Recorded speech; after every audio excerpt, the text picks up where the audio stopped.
Hi guys, welcome to another episode of Coffee Conversation Show powered by the Emerging India Forum TIFF and our technology partner Prime Infotech Solution. I am Jolly Singh, co-host at Coffee Conversation and associate at Prime Infotech Solution. Our today's topic for discussion is unveiling the art of cyber resilience. On today's episode, we are honored to welcome Vivek Kumar, a cybersecurity luminary with a wealth of experience spanning nearly 15 years. As the cybersecurity and data privacy consultant at Cyber Protection Riyadh, Saudi Arabia, Vivek stands at the forefront of digital defense realm. With an unwavering commitment to governance, risk, and compliance, he has carved a niche for himself in industries like banking, petroleum, and ITES. A very warm welcome to you, sir. Thank you so much. Thank you for giving me this opportunity to, express myself, what industry I'm currently working in, and to share this experience for the span of 15 years, which I've spent with the IT and being into cybersecurity. So thank you so much. Um, our entire show is divided in three rounds. That is the professional round, the personal round, question round, and we end the entire conversation with a fun rapid fire round. So let's get started with the very first round, which is the professional questions. And my very first question to you would be that you have been in cybersecurity for quite a while. What sparked your interest initially? All right. So, see, cybersecurity, it is actually coming from like this emerging ID market and the new technology innovations. And to say like this is evolving very constantly. There are nature of new cyber threats are coming, and there the company needs the new skilled professional who can actually work in excel into this particular field, contribute, and to work along with that.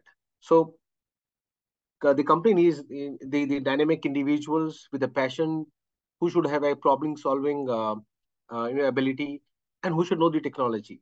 So it is just because of this IT market and the new technology innovation, and again the new threats, the cyber threat which is coming in, that actually gives me a spark, and that's something which I am, pursuing from last 15 years, supporting organizations. I've supported a lot of organization into various industry vectors, be it petrochemical, banking. I would say fintech. It comprises of banking, BFSIs, IT industry. So as such, so that's where actually gives me a spark to be into this cybersecurity. Uh, as a leader in GRC matters, what's the most rewarding part of your role? See, GRC, it stands for Governing Risk and Compliance. It start with the new contributing for the organizational success. So where GRC leaders, they actually play a vital role to ensure that the organization should operates ethically, compliant with the respective regulation. It could be country specific regulation. Should manages the risk very effectively. That is where you actually fit yourself, and you found yourself that okay, this is the area you have to work in. So GRC, again, I said that it is all about mitigating risk, coming out with the challenges.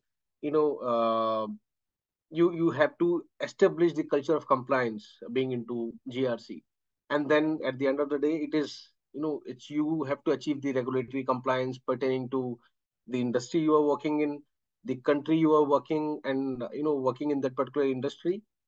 So that is where this GRC actually stands. Yes.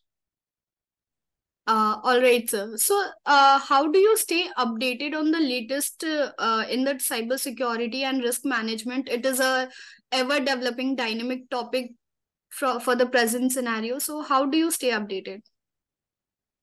See, as I said, it's an emerging domain. There are various ways that you get updated with, and first and foremost, it's the continuous learning which you excel from the area, the industry you're working in.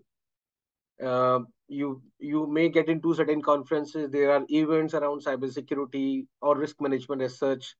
There are vlogs. There are websites which are actually giving the knowledge base to you. Okay, you can go there and learn. There are social media platform like LinkedIn. There are certain postcards within LinkedIn which is being delivered by certain industry leaders. You can also go through certain webinars which is happening from various industry verticals like SANS, NIST, and there are leaders who also organizing these webinars as such. So you have to go through those webinars, just read out the research, go with the white papers, and last but not the least, it's the certification you work for. So you get certified, you learn, and that's where you get updated with the latest cybersecurity and the risk management pertaining in. What is the most common misconception people have about cybersecurity, you think? uh there is a lot of misconception, frankly speaking, and this is very common being into cybersecurity, that people think that it just only involve protecting against the external threats such as hackers or any malicious actors, like, and but then while defending against these external threats, and for that particular asset, it is indeed that a critical aspect of cybersecurity which you actually represent as a facet of this the entire comprehensive cybersecurity strategy, right? So I would like to say certain misconception which is as somebody is using an antivirus, and they feel that I'm safe. I don't have a threat from an external world, and my machine is safe, which is a wrong, which is a pure misconception, right? Somebody who is actually storing having a strong password, using a strong password to safeguard their emails or bank logins, etc. That's again a misconception. You're just having this strong password cannot safeguard you. You need to have certain controls like multi-factor authentication, like the OTP you get, right? So there are regulations, there are country specific regulations, there are bodies who is actually on to implementing and pushing these controls in the country and in the respective industry as well, that whenever you log in, for example, for a password, despite you have a strong password, you would also get an OTP, which is the multi-factor authentication, right? So only having a strong password is the misconception that you is actually safe from the external threats, or only using an antivirus your machine is actually safe. So this is something which I found that this is a pure misconception, and that's how it goes. Yeah. So, and frankly speaking, it's actually required a holistic perspective that consider prevention, detection, and response, and that's an additional to it is the continuous improvement, right? To have a right cybersecurity in place. But again, as I said, these are certain misconceptions which one generally think of. uh as someone who is very much passionate about privacy, where you are mentioning, sir, about the two factor authentication, about the data protection and everything, uh so what led you to focus on that very aspect particularly, because it is a very big domain to be talking about? Yes. See, every country is actually now focused and bringing their own regulation, like the privacy regulation which we talk about, right? There are laws, there's government who is already prepared certain law, but then specifically for privacy of an individual of that particular country, the country is actually bringing up certain regulations. So you must have heard of GDPR, which is an European privacy regulation. In India, we have got one regulation very recently, if you have heard of, which is Data Privacy Data Protection, DPDP, right? So that act has already enacted in India. Likewise, in Saudi Arabia, where I'm currently based in, we have PDPL, right? So every country is actually coming up and pushing these regulation so that every industry who is actually processing the personal information, they should have the right safeguard in place, right? So there are many people who actually develop this particular passion to work into privacy domain, and these are certain factors that the country comes with certain regulations, and they force the industries to come out with the controls. They have to comply with the article sets in. That's how you have to safeguard the information, and also give right to the individuals who is called as a data subject as part of the privacy language. The government also gives the right to these individuals that they can actually talk to the organization who is actually processing their data, and they can get to know that what data is actually processed, what of their personal data is actually processed within the organization, and where it is being processed. Like this is what they give a liberty to and data subject, that they should get to know that on what system this is being processed, and for how long they are actually processing it, and for what purpose, right? So that is where you have to have that area of focus, that this is what the the digital landscape around privacy talks about. It's the regulations which is actually forcing industries, and again, it's the increase of the digitization of this personal information and online services, where we see there's a potential risk of the privacy. There the regulations comes in and ask everyone to comply with these said regulations. So within your like long 15 years of journey of learning and experience, what advice would you give to someone who is just starting in cybersecurity? um, See, advancing into this cybersecurity career, it requires some technical skills, and new continuous learning about the emerging threats. Day on day basis, there are 0 days coming in. uh, Someone who want to be into this domain, as a career advice, they should know, one should be technically skilled about the network, about the threats who is actually coming in. And the continuous learning, it comes from various there are platforms. You get to learn a lot about these cyber security, these emerging threats, right? And somebody, he or she should come with this proactive approach to have this profession development into this particular domain, right? So for a cyber security professional, this is what they should come up with. They should have the technical skills, they should have some networking background, and they should have the continuous learning ability. They should know where I could go and learn about this thing, and just to excel his professional career into cybersecurity. Uh, so like again, with starting with the same phrase, in your long 15 years of career and of learning and experience, you must have encountered a number of projects which are like challenging in their own way, and you have learned in your own way. So is there any particular project, particular case that you have worked on which was really challenging, and it irks you every time you think about it when you go back to the memory lane?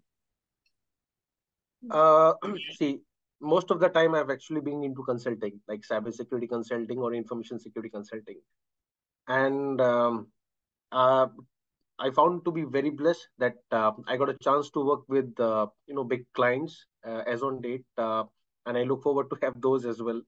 I could not take the names of the customers I have worked under, and for them to facilitate this cybersecurity and information security practices, implementing or sustaining it for any certain compliance as required.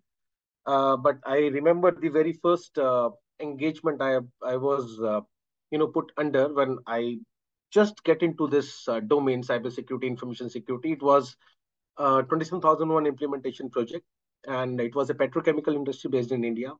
I was a rookie, but in the span of 4 months, 4 to 5 months, I was about able to implemented all those controls, developed all those policies and procedures, guidelines, gestures, and also given level one awareness to every single individual who's working in that organization. And when this third party comes after 3 months of that sustenance of that standard, which was implemented by me, it actually went well without any non-conformance. So I found it as an achievement, which actually taught me and give me a boost that okay, this is the area you should learn, because you have achieved something which you have started this for the very first time, and you achieved it without any non-conformance. So yeah.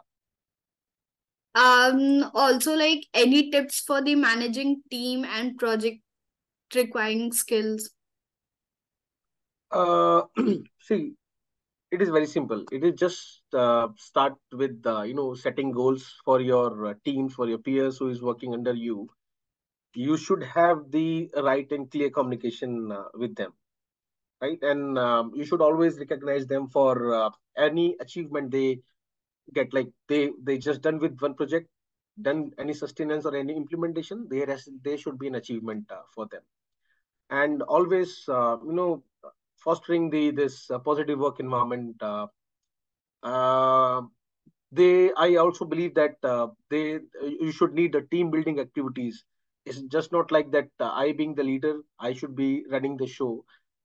There has to be a team building activities within the team, so that we get to know each other, we get to know the ability, the state where he or she actually belongs, and then uh, collecting that experience, we can actually put them into the right area. Okay, this is the area, or this is the customer you should work in, right? um, Last but not the least is the feedback. The regular feedback should be given to each individual, which should lead by an example. So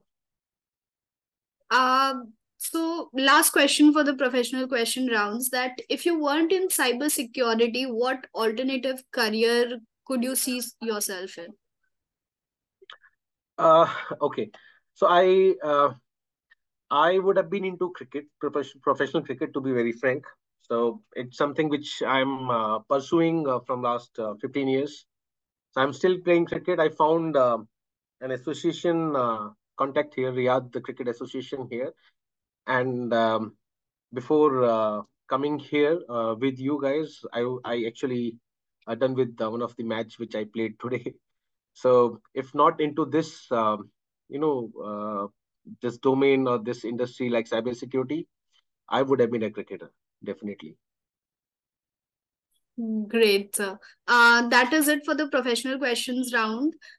Next is our personal questions round. And the very first question for the personal question round to you would be that beyond work, what's up your passion or hobby that brings you joy? Cricket is something we have discussed. I would like to hear something else. Cricket is like you are very passionate about cricket, but apart from it, anything? Uh, yes. So apart from cricket, uh, I am a self-made chef. I love cooking. So cooking is something which I take as passion along, and that's an hobby. I would say like I found myself in peace when I'm in kitchen doing experiments with the masalas, and that is also make my family happy. So my wife and my kids are happy when I am actually go and cooking something for them. So that's a hobby which I take along with cricket as well. So these are the two main hobbies which and the passion you could say, which I am taking along. So being an avid chef, what is that one signature dish that you love cooking for your wife and kids? See, I can cook anything. Frankly speaking, almost all Indian dishes I can cook anything. But if I talk about any specific dish, uh, it's the Hyderabadi biryani, the dum biryani, which I actually make well, which I think, and then I also get appreciated whosoever is actually being served. So that's something which I am good with. Amazing, like amazing. So how do you unwind and relax after a challenging day at work? Is it the cooking or something else as well? All right. See, I do things with a plan. So I always work with a checklist. I start with the day by doing some routine workout, and then going into starting for my job. Spend out the entire day, and then the rest of the day try to spend with my family. Also, I give my time to listen to them, to my wife, to my kids, and that's where I adopt it. So it's a checklist based. You should go with always. You should have the the uh, the time set for every single activity what you do for the entire day. So that's how my daily routine works. And I also about from the tech checklist, I also try to give an hour time to read out certain blogs, some white papers as well. So at least an hour to learn and expel myself the industry I actually belongs to. And again, obviously, uh, the time to my family is something which is very important. So that's how it goes. So, like, do you have a favorite travel destination? And if yes, like, why it is so much special to you? Uh, Not any specific, but then again, I admire Europe very much. So sometime, someday, I will definitely be in Europe. So that's something which I admire. Not any specific, a place in Europe, but anywhere in Europe, because it's very beautiful. Entire Europe is actually beautiful. Yeah. In the world of technology, do you have a favorite gadget, like anything? Not as such. It's my phone, my laptop, which I always carry along wherever I travel, and these are the two gadgets which I these are my pearls. So if they are not with me, it's something which I cannot learn. After that. So these are the two only gadgets which I have. I'm not a techie, a gadget techie, or don't carry any tech toy as such. But then my laptop and my phone are my two friends, which I always carry along wherever I travel. And at the time which I found myself, in a space, I open it, I keep on learning. So that's how it is. Uh, Last question for this round, sir. That what is your mantra for maintaining a healthy work-life balance, as we have been talking again and again about? Okay, so see, a healthy work-life balance is like you do 8 hours, take a sound sleep at least for 9 hours. 8 to 9 hours is something which you require, so that you start your next day with a joy. And exercising and adopting it. It's like I play. I'm a sports person. So I don't skip the weekends where I go and play for like 3 to 4 hours. And the rest of the weekdays, when before starting the work, I do my certain workouts before starting my day for my work. And then coming out by the end of the day, spending time with my family. And you know as I said, I go with the checklist that this is what you do at what time. That's where you actually maintain your healthy work style, uh, I would say. Because it's you only who decide what time to do what. So I from my opinion, you should start your day with a good exercise and spend the weekends at least 3 to 4 hours into some sports, so that the the pressure which you have in your work life should get balanced when you get into some sports, and spend some time there with your colleagues as such. So that's how it is you can maintain. All right, sir. That is it for the personal questions round and the professional questions round, sir. So we have like come to our last round, which is the rapid fire questions. I will be asking you questions, and you have to like be quick and pick one or the other and like try answering in like 1 or 2 words. So let's get started. Favorite cybersecurity framework? It's NIST, cybersecurity framework, which I'm working. Yeah. Top three must-have cybersecurity tools in your toolkit. Um, there are various GRC tools, but let me name a few of them like OneTrust, GRC Archer, Compliance Foresight are the ones which I've worked. I found it well. Preferred programming language for security automation. There are languages like there are programming languages. You can create programs using Java, C++ as such, .NET as such. You can build program using these languages. Uh, One cybersecurity myth you wish everyone would stop believing. Uh, so the misconception which people comes with that it's just using an antivirus or having a strong password can save you from the external threats. That's a misconception which should not one actually have. Okay, sir. Morning person or a night owl? I'm a morning person. I love to sleep. I love to spend time with my family, even if in the night. I don't go for night outs as such. I'm a morning person. Favorite sports team? Uh, India from cricket is something which I love, and I always love to cheer about them. Go to comfort food. Again, there are various outlets, but it's Albek in Nehru, this NFC in Delhi, where I Hmm. love to have shawarma. So it's New Friends Uh, Colony, Albek is where I love to go. okay. Favorite quote that inspires your work, if you I'm have sorry, any. please come Favorite again. quote, someday, favorite quote which inspires your work, if you have any. It's the intelligence which you pursue. So you should have that intelligence always. So for to earn, you have to learn. So that's how it is. iOS or Android? Now iOS. Okay. Okay.